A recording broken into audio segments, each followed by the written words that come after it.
Hello everybody and welcome to Pinnacle Bank Arena here in Lincoln, Nebraska. The Big Ten game today, the Indiana Hoosiers against the Nebraska Cornhuskers. Indiana looking for its first Big Ten road win of the season. Nebraska looking for its first Big Ten win of the season overall. A couple different storylines to look at going into this game. For Nebraska, junior guard Trey McGowan's expected to return from a broken foot today. That'll be interesting to see if he does return as expected, how much he plays, how productive he is. Obviously, when you talk about Nebraska, probably the place to start, Bryce McGowan's arguably one of the best freshmen in the country, averaging 15.5 points per game, 6'7", guard, wing, athletic, very good at getting to the rim, very good at finishing at the rim. Not the greatest three-point shooter at this point in his college career, right around 26% from three.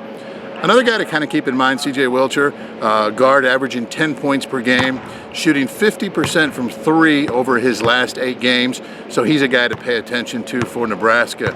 Another thing you think about when you think about Fred Hoiberg's team's pace of play. Hoiberg likes to play fast. Nebraska's among the top 20 in the country in tempo.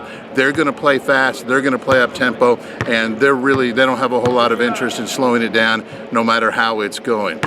For Indiana, some interesting things to look at. Trace Jackson Davis, Indiana's All-American forward center, 3 consecutive double-doubles. He's done that before. If he gets to 4 consecutive double-doubles, that'll be the first time in his career he's been able to do that.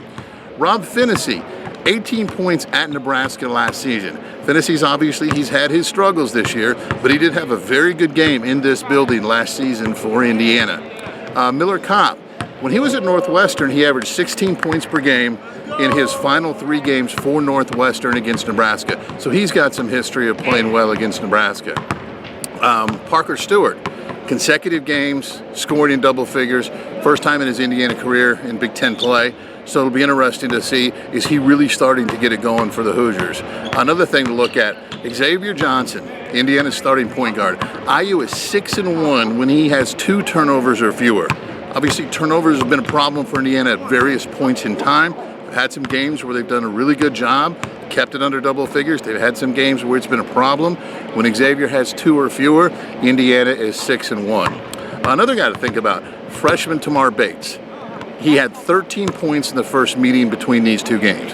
He was a big factor there. Indiana got down 10. He had 11 points in a pretty quick stretch to help erase that deficit, finished with 13 points. Tamar sort of had ups and downs here recently. His minutes haven't been big, but he does have some history, obviously, not a ton of history, but a little bit there with 13 points in the first game. So those are among the things to look at as you get ready for today's Indiana-Nebraska game on the Big Ten Network. Again, Indiana versus Nebraska, 6 p.m. Eastern, Big Ten Network here at Pinnacle Bank Arena. For Peegs.com, I'm Jeff Rabjohns, and we'll have full coverage after the game.